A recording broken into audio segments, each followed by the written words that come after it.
Hello दोस्तों, स्वागत है आपका एग्री सोतो खान से भाई विशाल के इस यूट्यूब चैनल पे।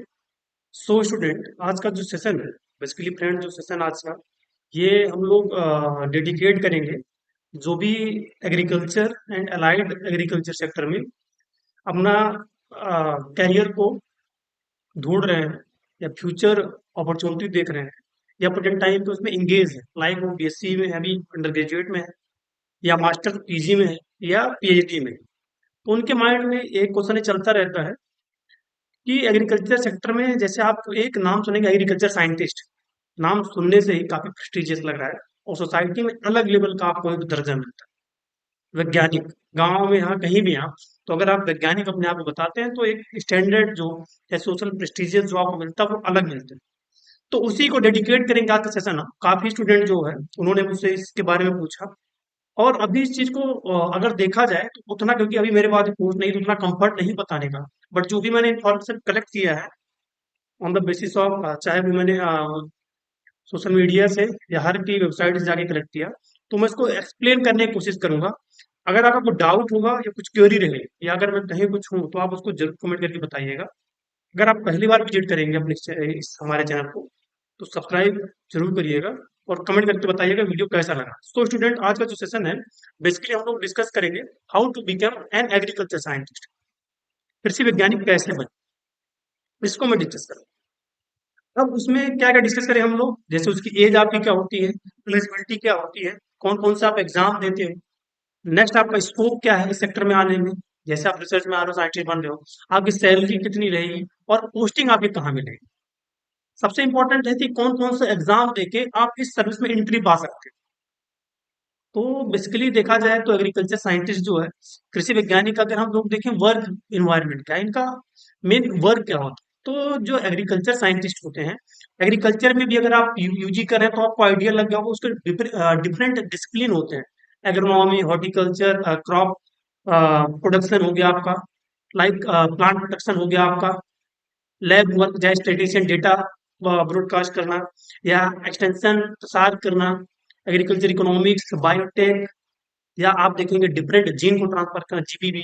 तो ये इसके डिसिप्लिन है। और आप मास्टर में आके पीएचडी में एक डिसिप्लिन को लेके चलते हैं और उसी में आपको फिर एज ए साइंटिस्ट रिक्रूट किया जाता है।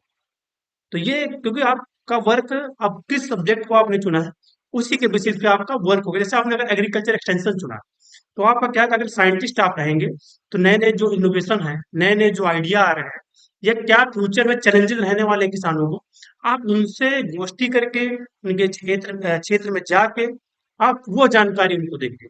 प्लस उनकी क्या नीड है, क्या उनके इंटरेस्ट है, क्या क्या उनको प्रॉब्लमें आ रही हैं, वो आ क्या साइंटिस्ट को बताओगे। ये आपका बेसिकली वर्क होता है। अब आप अगर देखें तो जीपीबी से अगर है, जेनेटिक्स प्लांट ब्रीडिंग, तो आपका काम क्या है, डिफरेंट वराइटियां, चाहे वो म्यूटेंट वराइटियां हो गई, चाहे वो डॉट वराइटियां हो गई या हाई एंडिंग वराइटीज हो गई, आपको ये इम्प्रूव करना। प्लस क्रॉप को चाहे उसमें सस्टेनेबिलिटी डेवलप करना, चाहे ड्रॉप हो गया, ड्राट हो गया, चाहे इंसेक्ट पेस्ट हो गया। ये सब क्रॉप प्रोटेक्शन वाले क्या है कि डिफरेंट जो इंसेक्ट पेस्ट हो रहे हैं, डिजीज इन्फेस्टेशन, कैसे उसको बचाया जाए। तो अलग अलग सबका डिसिप्लिन होता है। स्टेटिशियन क्या है कि डेटा इकट्ठा करके फ्यूचर ब्रॉडकास्ट करता है कि क्या प्रोडक्शन रहने वाला है, पिछले क्या 50 सालों में रहा और आने वाले 50 सालों में क्या हो सकता है उसके बेसिस। तो ऐसे ऐसे सबके वर्क होते हैं on the basis of their major discipline. आप जिस मेजर डिसिप्लिन में आए हैं, मास्टर पीएचडी के, उसी के सब्जेक्ट का आप एक्सपर्ट बनते हैं, रिसर्च करते हैं। और रिसर्च इसलिए भी जरूरी है क्योंकि जो आने वाला समय है, डे बाई डे हमारी फूड की जो डिमांड बढ़ रही है, पॉपुलेशन बढ़ने की वजह से, तो हमको, और हमारी जो लैंड वो भी लिमिटेड हो रही है। इंटीग्रेटेड फार्मिंग हो गया, ऑर्गेनिक फार्मिंग हो, क्योंकि न्यूट्रिएंट वैल्यू भी डाउन हो, तो इन सब पर रिसर्च वो करते हैं बराबर। तो ये आपका बेसिकली इनका वर्क होता है। ये मैंने आपको बेसिक एक आइडिया दे दिया है। और आप यूजी पीजी या पीएचडी में इतना आपको आइडिया होगा, लेकिन जो भी कॉलेज के स्टूडेंट हैं या कहीं ऐसी जगह से पीएचडी करेंगे, इनको इतना, उनको आइडिया नहीं मिल पाता। ये वीडियो सबसे ज्यादा उनके लिए हेल्पफुल हो, क्योंकि वो भी सुनते हैं कि हम एग्रीकल्चर साइंटिस्ट बनेंगे, लेकिन कैसे बनना ये चीजें नहीं पता होती। अब मैं आपको डिसीजन, जैसे आपकी एज, तो एज का कोई वो नहीं है। आप जैसे आप अगर यूआर कैटेगरी से हैं, तो जो एक, इसमें भी 3 पोस्ट होती है। स्पेशली साइंटिस्ट के 2 पोस्ट होते हैं जो आप पहली बेसिक रिक्रूट होती है। और आप क्या है कि फिर इसके मीडियम मतलब तीन ऐसे एग्जाम हैं जिनको देख के, या तीन इसके सिलेक्शन के प्रोसीजर के मेथड है। पहला क्या मेथड है, जो है आपका एआरएस, एग्रीकल्चर रिसर्च सर्विस, जो एसआरवी कंडक्ट करता है, जिसमें आप साइंटिस्ट रिक्रूट होते हैं, डिफरेंट जो आईसीआर के इंस्टीट्यूट है उसमें, आईसीआर सिस्टम बॉडी। दूसरा क्या है, अभी देखिए एसएमएस की वैकेंसी जो सेंट्रल इंस्टीट्यूट है, वैसे सेम एआरएस और वैसे एसएमएस सब्जेक्ट मैटर स्पेशलिस्ट, इसको भी कृषि वैज्ञानिक बोला जाता है। तो इनका भी अभी देखिए इस साल मैंने आपके नेट के साथ नोटिफिकेशन निकाला। तीसरा क्या है कि एसएमएस जो होते हैं स्टेट एग्रीकल्चर यूनिवर्सिटीज में, या जो एनजीओ के केवीके होते हैं, वो क्या है कि डायरेक्ट रिक्रूट करता है एनजीओ खुद, अगर एनजीओ केवीके है, या केवीके अगर स्टेट एग्रीकल्चर यूनिवर्सिटी के अंदर है तो वो नोटिफिकेशन निकालती है स्टेट एग्रीकल्चर यूनिवर्सिटी। तो तीन ही मीडियम है जिससे आप रिक्रूट हो सकते हैं एग्रीकल्चर साइंटिस्ट। सबसे ज्यादा अगर देखिए जो बेटर आपके पास ऑप्शन है वो एआरएस है।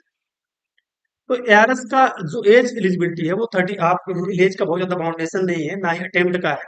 तो आप 40, अगर 35, जैसे यूआर कैटेगरी में आप एसएमएस में देखेंगे तो 35 तक रिक्रूट आपको करते हैं। तो ये बेसिक चीजें हैं, 35 आपका यूआर का जो लास्ट एज है।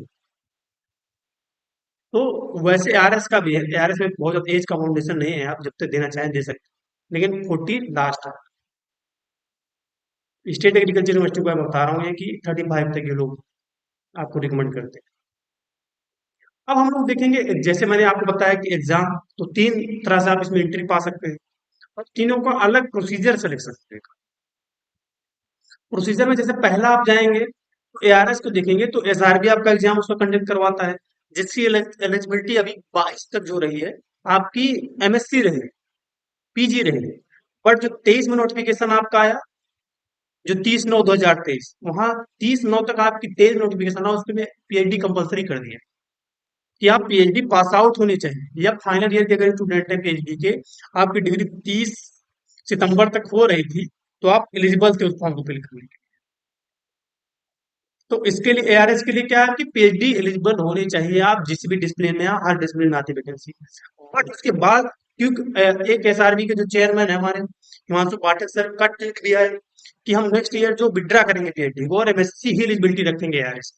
तो आप 23 पीएचडी रहा, हो सकता है जो 22 का नोटिफिकेशन आए, हो सकता है उसमें आपकी फिर एलिजिबिलिटी एमएससी कर दी जाए।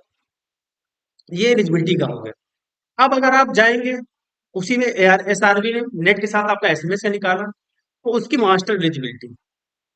अब इसमें क्या था कि नेट के साथ आपने फॉर्म अपना सब्जेक्ट डिसिप्लिन चूज किया, उसमें अगर आप टॉप स्कोरर हैं और आपने एसएमएस के लिए भी अप्लाई किया था, तो आप इंटरव्यू के लिए आपका कॉल हुआ था, और इंटरव्यू भी चल रहा है। ये हो गया, डिटेल में भी बताऊंगा। थर्ड क्या है कि जो स्टेट एग्रीकल्चर यूनिवर्सिटी एसएमएस का नोटिफिकेशन निकालती है, उसमें क्या है कि on the basis of API and personal interview, एक एपीआई स्कोर बनता है, एकेडमिक परफॉर्मेंस इंडेक्स होता है, जिसमें आपके 10th 12th यूजी पीजी के मार्क्स के बेसिस पे आपको स्कोर दिया जाता है, प्लस आपका जो एकेडमिक एंड रिसर्च, आपने जो रिसर्च किया है, लियाई का आपने रिसर्च पेपर जो पब्लिश किए हैं, बुक चैप्टर आर्टिकल वगैरह, ये, और 20 नंबर का इंटरव्यू, 100 में से ये बन जाता है। जैसे 20 आपका क्या, इन्होंने एकेडमिक रिसर्च वगैरह बना बना दिया, 60 का आपका एकेडमिक बना दिया, 20 का इंटरव्यू, 100 बेसिस पे ये सिलेक्शन करते हैं। एसएमएस में क्या रहा कि 150 का इन्होंने एग्जाम करवाया था, 100 पे इन्होंने किया, उसके बाद इंटरव्यू 40 का, मतलब ये भी 200 पे सिलेक्ट कर रहा है, तो वो अलग चीज है। अब अगर देखा जाए तो आपको प्रिपरेशन की स्ट्रेटजी या स्कोप क्या है, स्कोप अगर आप एज ए साइंटिफिक रिक्रूट हो रहे हैं, तो एक जो सैलरी होती है, या समाज में जो आपको एक प्रतिष्ठा, एक प्रेस्टिजियस, या जो अलग रिस्पेक्ट मिलता है, वो तो आपको मिलता है, एक अच्छी खासी सैलरी भी आपको मिलती है। अगर एसएमएस पे आप रिक्रूट हो रहे हैं तो 5400 ग्रेड पे, मतलब 5400 ग्रेड पे का हैंड सैलरी जो आपको 70K, 70,000 प्लस आपको सैलरी मिलेगी। अगर आप एआरएस के रूप में रिक्रूट हो रहे हैं तो 6000 ग्रेड पे, मतलब आपको कट पीट के जो पहली सैलरी मिलेगी वो 80 से 85 के बीच में मिलेगी, हैंड सैलरी की बात। तो सैलरी बहुत अच्छी है। और दूसरी बात, सैलरी के साथ आपको क्या है कि एक समाज सेवा, या एक अपनी पृष्ठभूमि, या आपको नेचर के साथ जुड़े होने का मौका मिलता है। सैलरी के साथ अगर आप ईमानदार हैं, मीन्स सोसाइटी के प्रति, पैसा भी इसमें, क्योंकि अगर आप साइंटिस्ट हैं, आपको प्रोजेक्ट, करोड़ों के प्रोजेक्ट आपको मिलते हैं, उसमें भी बहुत आप, जैसे इलीगल करोगे तो इसमें भी करोड़ों के प्रोजेक्ट आपको गवर्नमेंट देती है, रिसर्च कर रही है। तो इसमें भी अपॉर्चुनिटी बहुत अच्छी है और अच्छी खासी जॉब है। कहने का मतलब आराम। और रिसर्च आप कर रहे हैं तो जब साइंटिस्ट बन रहे हैं तो आप ये समझ सकते हैं कि आपके ऊपर डिपेंड करता है कि आप कितना इंटरेस्ट है रिसर्च में, आप साइंटिस्ट बनने के बाद। क्योंकि आप लैब में 24 आवर भी रह सकते हैं, फील्ड में 24 आवर भी रह सकते हैं, एक भी घंटे नहीं रह सकते हैं। वो तो आपके ऊपर डिपेंड करता है ना कि आपका जॉब गेटिंग जॉब आप कितना फिर डेडिकेटेड है अपनी नौकरी को लेके या जॉब को लेके, या अपने इंटरेस्ट। तो ये बेसिक चीजें हो गई। अब देखा जाए तो स्टूडेंट, अब आप अपने डिसिप्लिन को सेलेक्ट करेंगे और पैटर्न जो है जैसे एसएमएस का हो गया। अगर आप एसएमएस के रूप में ज्वाइन करना चाहते हैं तो भी आप क्या है कि अपना एकेडमिक थोड़ा सा सही कर लीजिए, मतलब परसेंटेज का। क्योंकि वहाँ इसी की बेसिस पे आपको बनता है। दूसरा क्या है, रिसर्च। रिसर्च में बहुत ज्यादा आपको नहीं फोकस करना है। कहने का मतलब है, अगर आप एसएमएस के लिए टारगेट कर रहे हैं तो अपने जो मास्टर के हैं एटलीस्ट आप 2 पेपर 5+, जो मैं सोशल साइंस की स्टूडेंट है एक्सटेंशन इकोनॉमिक्स में, क्योंकि इसमें 6 तक उतनी जनरल मिलती नहीं है। 5 में अगर आप कर ले रहे हैं तो बहुत अच्छी बात। आप अगर साइंस बैकग्राउंड के जीपीवी वगैरह तो आप नेचर वगैरह 10+ आप करिए, कोई दिक्कत नहीं, क्योंकि आपके पास 2-2 साल का डेटा होता है, यहाँ 1 साल का डेटा नहीं। तो क्या है, 2 पेपर आप पब्लिश कर लीजिए। एटलीस्ट 4 आप अच्छी जो मैगजीन है जिनका आईसीएसएन नंबर है, 4 से 5 इंग्लिश और 4 से 5 हिंदी आर्टिकल, ये पब्लिश कर लीजिए।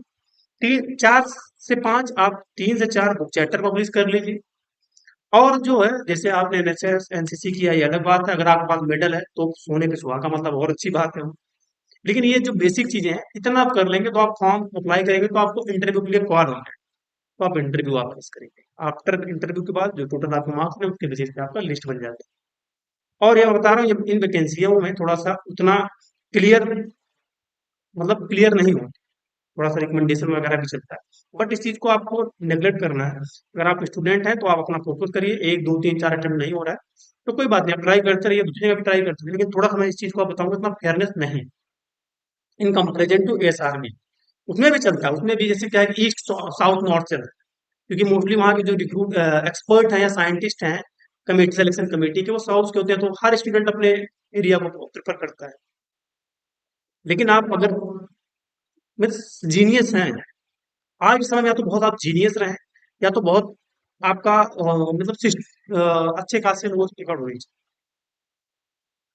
दो, या तो आप मीडियम, अगर मीडियम में आप हैं, पढ़ने मीडियम है, फैमिली बैकग्राउंड आपका मीडियम है, तो आपको बहुत ज्यादा स्ट्रगल कर। अब अगर आप मीडियम फैमिली से हैं, बहुत लोअर फैमिली से हैं, बट पढ़ने में जीनियस है, तो आप निकल जाएंगे 100% निकल। बचते हैं स्टूडेंट कौन से, जो मीडियम वाले स्टूडेंट, मतलब जो मध्य में पढ़ने वाले हो। तो ये चीजें हैं एसआरबी का, एआरएस का। जैसे इस बार इन्होंने, पहले क्या होता था, उसी इंडेट के साथ होता था, प्री होता था, मेंस होता था, इंटरव्यू होता था। अब क्या, सिर्फ एक एग्जाम है और इंटरव्यू, मतलब written exam, pen and paper based. आपको डिस्क्रिप्टिव पेपर लिखना है, 300 मार्क्स का वो। मतलब क्या है कि एसएमएस का एआरएस का इन्होंने 400 पे कर दिया, 400 मार्क्स का सिलेक्शन। 300 आपका जो रिटर्न है 3 घंटे में आपको लिखने हैं।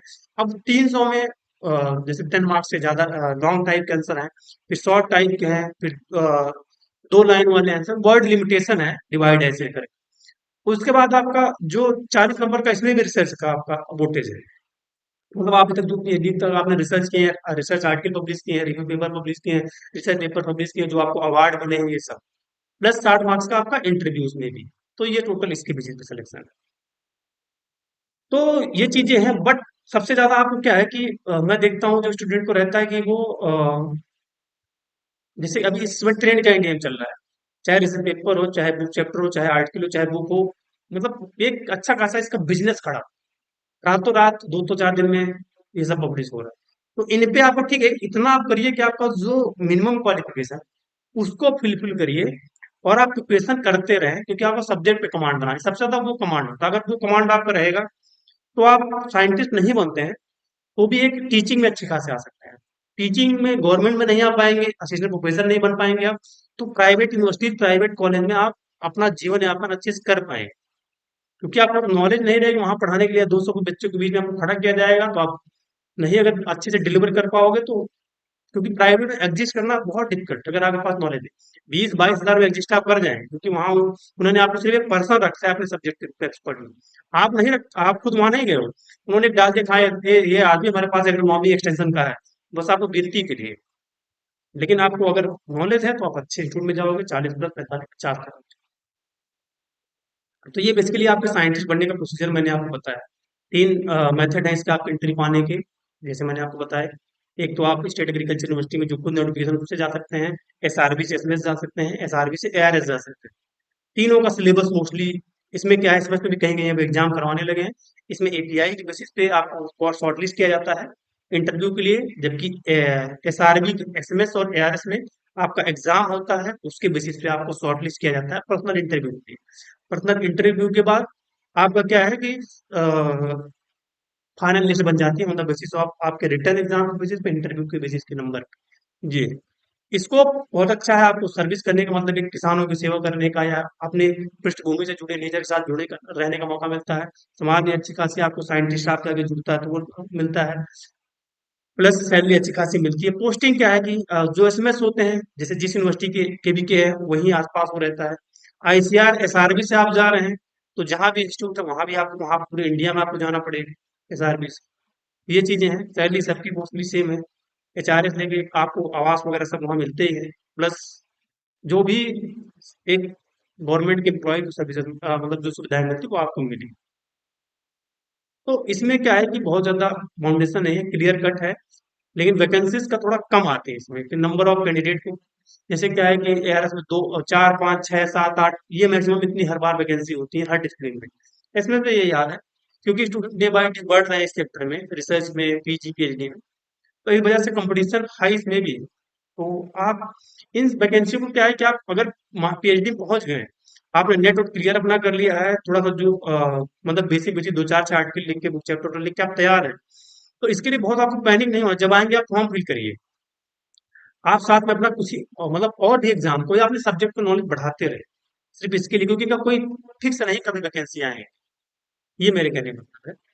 मैंने सब कुछ कवर करने की कोशिश किया। अगर कुछ आपको डाउट रहे, कुछ ऐसा लगे कि जिस आपको पूछना है, तो कमेंट करके जरूर पूछिएगा। वीडियो को तक आप वीडियो को अपने फ्रेंड तक, जूनियर तक, सीनियर तक जरूर शेयर करिएगा। कैसा लगा आपको वीडियो, कमेंट करके जरूर बताइएगा। Thank you for listening.